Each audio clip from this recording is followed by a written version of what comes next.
Of course I'm disappointed. Skip, I've said it from the very beginning. If the Lakers can open up a max slot, the only guy that's worth giving that max slot money to is Kawhi Leonard. And it seemed from all indication, from what we were hearing, basically it was a two-team race. It was Toronto Raptors and the LA Lakers. And I thought the Lakers had the inside track, AD, LeBron James, him being in LA. It just seemed from all indications. And the only reason I said the Clippers were excluded, Skip, I could not see a scenario where they got a player to pair with him.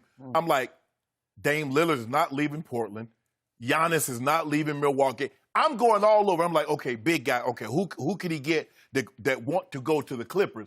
Paul George never registered on my radar for the simple fact, Skip, he had just signed a 4-year deal last year. So I'm like, well, he's out of options. He wants to go with someone. I agree. The only place he can go, if he's not going back to Toronto, he's going to the Lakers.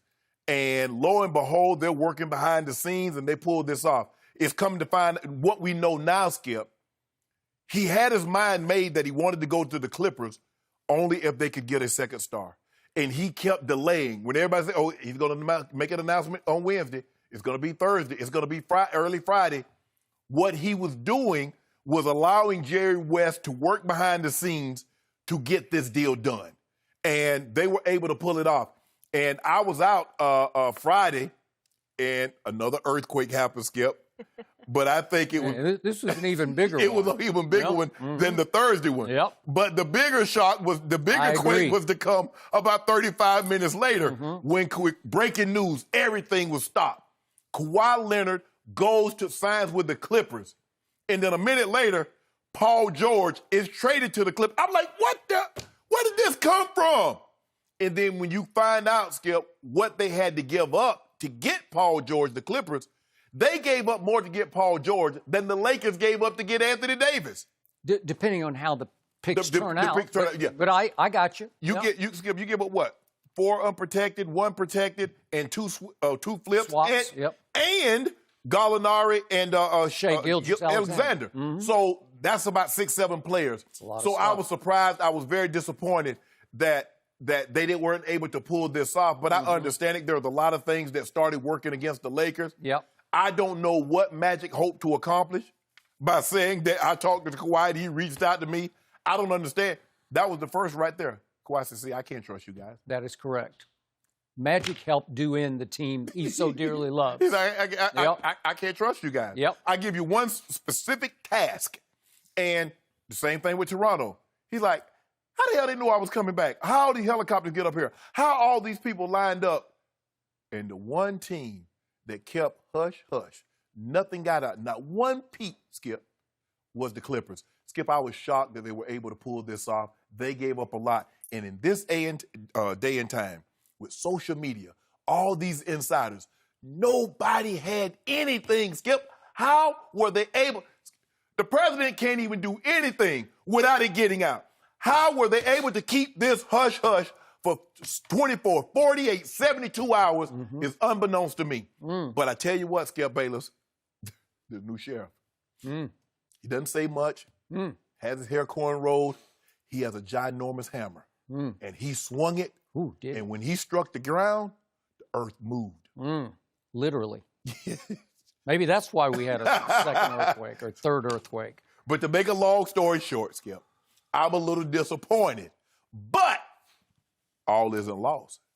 So what happened? Okay, so we didn't get Terrence. We didn't pay Terrence Ross $15 million for 3 years. We didn't get J.J. Redick $13.5 for 2 years. Yep. We got pretty much everything else. We got JaVale back, got Rondo, but we got Danny Green, signed Boogie Cousins to a very friendly deal. I'm not getting Kawhi, but getting these other pieces lessened some of the blow. But don't think I wasn't in my rooms, sourpuss for a couple hours. You were a sourpuss for a little while? Couple hours. I started to text you, but I... No, you didn't. Don't text me, Skip. You want So, to text. I must admit, I left this show on Friday thinking, I give up. I give up. It's coming. Here it comes. Yep. We're going to have another big three, this time in L.A. at Staples, and it's going to be the Lakers. It's going to be LeBron. It's going to be AD, and it's going to be Shannon's new man, number 2. And I'm going to have to hear about this for a whole long year. And you laughed at me all day long on Friday, and I took it because I thought you were right, because I don't know. I just have to go by the media reports, and everybody was wrong. Everybody across the board. Nobody reported this. No. I did mention on Tuesday, I got to give my friend Brian Windhorst at ESPN this much. He did say he wants to be a Clipper, but then it seemed like it was impossible because after Jimmy Butler went to Miami, I thought that was the only other option that was viable, that was out there, but I didn't know he could pull this off.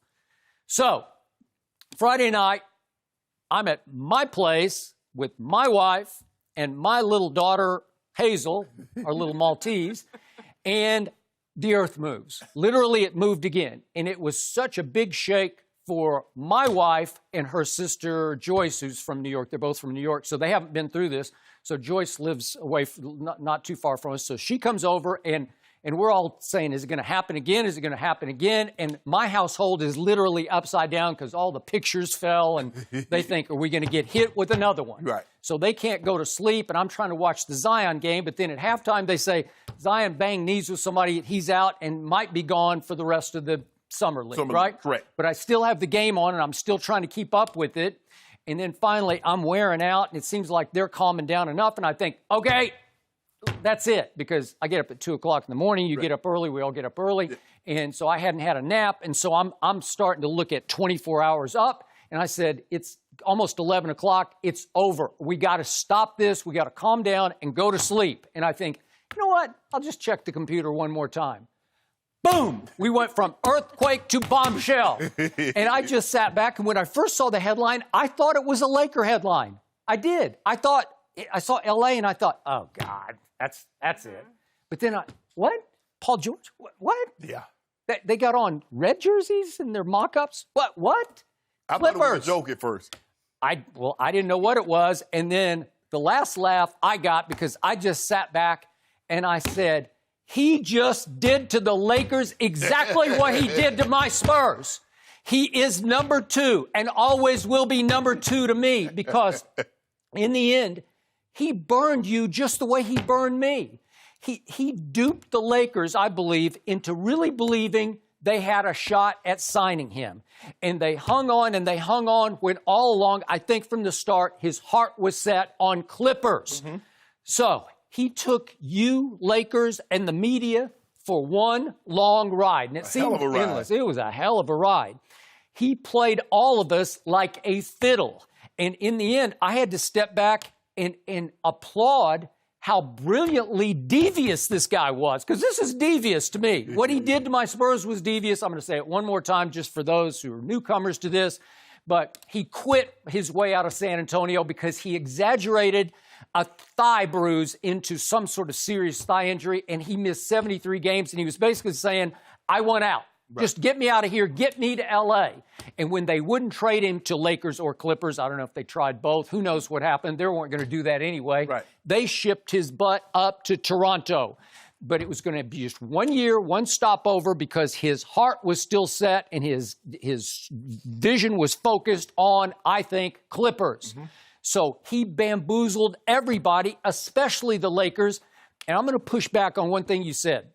And I'm going to give you this. The Lakers rallied nicely on Saturday. Mm-hmm. They did the best they could, although I thought they gave Danny Green maybe a little too much money at $15 million a year. Well, the thing was the Dallas Mavericks had a the Mavericks had him, so you had to. All right. Because I thought 10 would have been perfect. Okay, but in the big picture, when he finally stealth bombed you, you had to sit back and think, wait a second.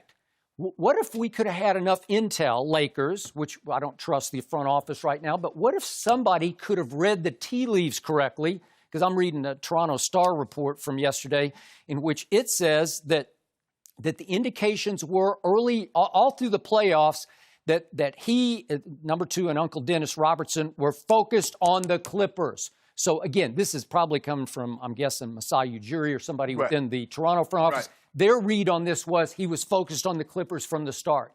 So do the hypothetical. What if the Lakers had just said, there's no way he wants us? There's no way he wants to team up with LeBron and AD. What if you had been able to shoot big? What if you'd been able to go after any? Seriously, you think Kyrie would have thought about it? Right. If you'd gone to Kyrie way before, this would have to be 2 weeks ago, right? You said something very interesting, not to cut you off, but you said that when he complained, sat himself down out of the Spurs, he said, I want to go to the Lakers. He just wanted to go home. Was that a ploy? Said, no, we won't trade you to the Lakers. We'll trade you to the Clippers, knowing that was his destination all along. He is a shrewd operator, number 2.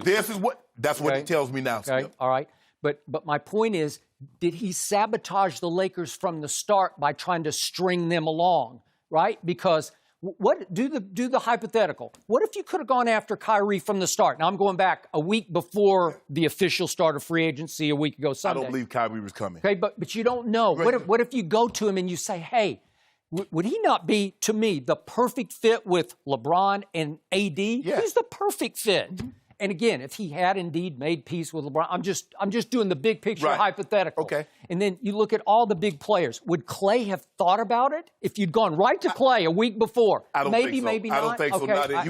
He wanted the max contract. I got it.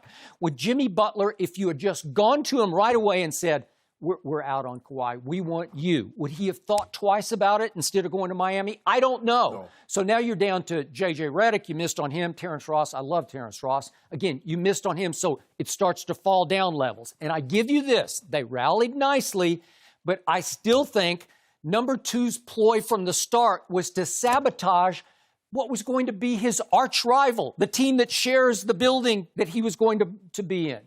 Thank you for watching. You can subscribe here to get the latest from the show, and be sure to check out more of the best clips from Undisputed, or go watch a few other segments from our other shows on FS1.